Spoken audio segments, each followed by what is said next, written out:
नमस्कार दोस्तों, आपका अपना सुभाष कटले। सुभाष, इस वीडियो में हम बात करने वाले हैं हाइड्रोक्सीजन टेबलेट के बारे में। अच्छा भाई, बात करें कि हाइड्रोक्सीजन टेबलेट आखिर करते क्या है और मार्केट में कौन कौन से ब्रांड नेम से आती है, क्योंकि हर एक मेडिसिन के अपने अपने ब्रांड्स नेम होते हैं गाइस। हर कंपनी चाहती है कि हमारे ब्रांड जो है मार्केट में ज्यादा चले, तो इसलिए हर कंपनी के अपने अलग अलग ब्रांड्स नेम होते हैं। सो हाइड्रोक्सीजन टेबलेट की भी अलग अलग ब्रांड्स नेम है, मतलब बहुत सारे ब्रांड नेम से मेडिसिन मार्केट में अवेलेबल हो जाती है।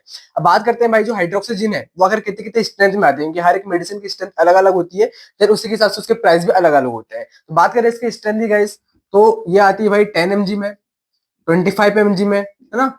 इसके साथ ही 50 mg में और इसके साथ ही 100 mg में। तो इन स्ट्रेंथों में ये मार्केट में अवेलेबल हो जाती है हाइड्रोक्सीजन, है ना। तो अब बात करते हैं भाई कि आखिर जो हाइड्रोक्सीजन है वो कौन सी फैमिली से बिलोंग करती है, देन आखिर इसका वर्क क्या है ना, और इसका यूज क्या होता है। तो भाई पहले जान लेते हैं कि कौन कौन से ब्रांड नेमों से मार्केट में अवेलेबल हो जाती है हाइड्रोक्सीजन।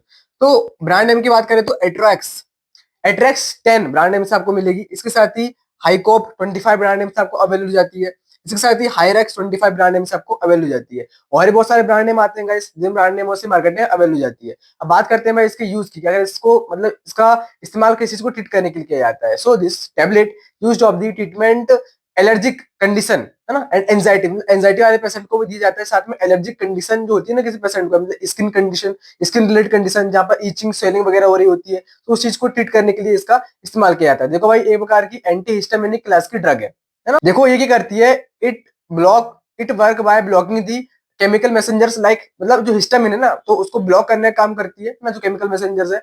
और इसके साथ ही मतलब ये जो है प्रोवाइड करवाएगी, रिलीफ दिलाएगी जो एलर्जिक कंडीशन है ना, जैसे स्वेलिंग वगैरह हो रही है, इचिंग वगैरह हो रही है, तो उससे उसके ट्रीटमेंट में इसका इस्तेमाल किया जाता है। अच्छा, ये जो मेडिसिन है यानी कि जो हाइड्रोक्सीजन है, ये प्रकार की पिपरेजिन फैमिली से बिलोंग करने वाली मेडिसिन है, जो कि शेड्यूल एज की दवा है ना। शेड्यूल एज की दवा है और बिना प्रिस्क्रिप्शन के इस मेडिसिन को नहीं दिया जाता है गाइस, है ना। सो प्रिस्क्रिप्शन के आधार पर ही इस मेडिसिन को प्रिस्क्राइब किया जाता है, मतलब प्रिस्क्रिप्शन के आधार पर इस मेडिसिन को दिया जाता है। क्रोनिक यूटिकेरिया यानी कि जो कुछ पेशेंट ऐसे होते हैं जिनको पहले से मतलब पुरानी वाली खुजली हो रही होती है, यानी कि बहुत पुरानी खुजली चल रही होती है, बहुत समय से खुजली चल रही होती है ना। सो उसको भी ट्रीट करने के लिए इस टेबलेट का इस्तेमाल किया जाता है। अच्छा, एटोपिक डर्मेटाइटिस। अब एटोपिक डर्मेटाइटिस में होता क्या है, जो हमारी स्किन होती है ना, उसमें इचिंग वगैरह होती है, स्वेलिंग वगैरह हो रही होती है। सो इस कंडीशन को ट्रीट करने के लिए इस मेडिसिन का इस्तेमाल किया जाता है। कॉन्टैक्ट डर्मेटाइटिस आपको इमेज में आ रहा होगा भाई, जो गर्दन के पीछे साइड पे या शरीर में आप देखना स्किन पे ब्लिस्टर टाइप से जाते हैं, है ना, वो स्किन रेसेस टाइप से जाते हैं। सो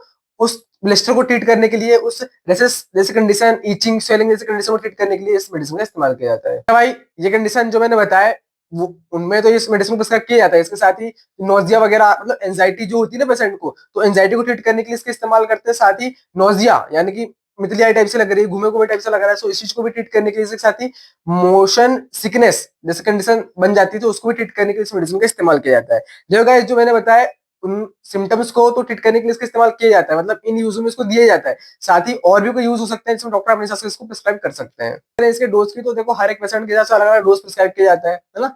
और जितने भी स्ट्रेंथ में अवेलेबल होती है 10, 25, 50, 100, तो अलग अलग डोज अलग अलग पेशेंट प्रिस्क्राइब किए जाते हैं। हो सकता है किसी को 10 mg प्रिस्क्राइब किया जाए, किसी को 25, किसी को 50, किसी को 100। तो डॉक्टर्स अपने अपने हिसाब से प्रिस्क्राइब करते हैं।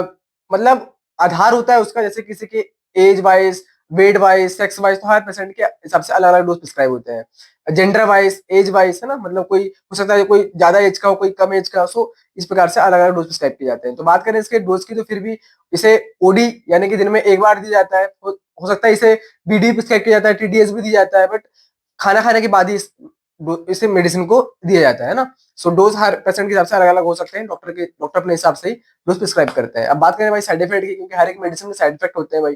तो बात करते हैं कौन कौन से साइड इफेक्ट देखने को मिल सकते हैं हाइड्रोक्सीजन टेबलेट के। स्लीपीनेस यानी कि नींद आई टाइप से लग सकती है पेशेंट को, ऐसे कोई साइड इफेक्ट देखने को मिल सकते हैं। ड्रोजीनेस, है ना, डिजीनेस टाइप से लग सकती है ना। कॉन्स्टिपेशन जैसी साइड इफेक्ट देखने को मिल सकते हैं। माउथ यानी कि मुंह सूखा सूखा टाइप से लगेगा, बार बार प्यास लगेगी, इसके साथ ही लो बीपी हो जाएगा, यानी कि बीपी जो है बहुत ज्यादा कम हो जाएगा। सो ऐसे कुछ साइड इफेक्ट देखने को मिल सकते हैं हाइड्रोक्सीजन टेबलेट के। सो ये ये थी हाइड्रोक्सीजन टेबलेट के बारे में सारी इन्फॉर्मेशन, कौन से ब्रांड नेम से आती है, वर्क क्या करती है, कौन सी क्लास की मेडिसिन है ना, क्या साइड इफेक्ट होते हैं। सो ऑल अबाउट गैस हमने इस मेडिसिन के बारे में जाना। आई होप आपको समझ में आया हो वीडियो, है ना। और ये जो मेडिसिन के अकॉर्डिंग जो वीडियोस बनाता हूँ, ये खुद से मेडिसिन नहीं लेना है भाई, सेल्फ मेडिसिन बिल्कुल भी नहीं लेनी। डॉक्टर के प्रिस्क्रिप्शन के बिना मेडिसिन लेनी ही नहीं है, ये आपके अवेयरनेस के लिए।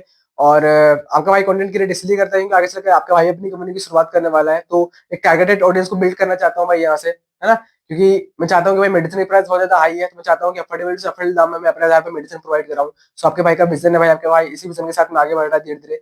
तो धीरे धीरे एक कलेक्टेड ऑडियंस, 140 करोड़ का देश है हमारा, तो 140 करोड़ लोगों को धीरे धीरे कनेक्ट तो नहीं कर पाऊंगा, बट एक विजन है कि धीरे धीरे उन लोगों को तक पहुंचूं, उन लोगों को कनेक्ट करूं। सो इसी के आधार पे आपका भाई आगे बढ़ रहा है भाई। चैनल पे नया हो जरूर सब्सक्राइब करना।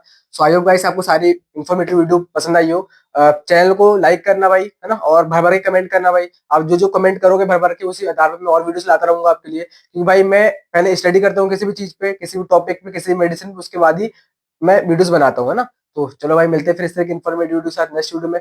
जय हिंद, वंदे मातरम दोस्तों। बहुत बहुत धन्यवाद आपका। आपका अपना भाई सुभाष कट रहे।